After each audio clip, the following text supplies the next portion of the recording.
प्रिय फूल किन पो तिमीले तिम्रो सुन्दर मखमली अट्टो डायरी मेरो हातमा थमाइदिएको हँ?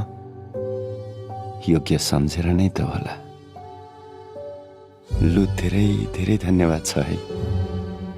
म पो अलमलमा परे हो।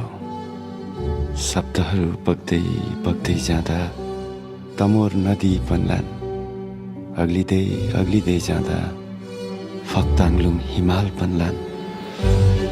लु जे भए पनि भुलचुक माफ गर्दै पढ्नु ल।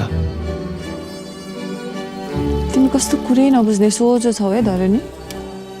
म तिमीलाई माया गर्छु, तिमीले पनि मलाई माया गर्छौ, तर हाम्रो कति कुरै मिल्दैन।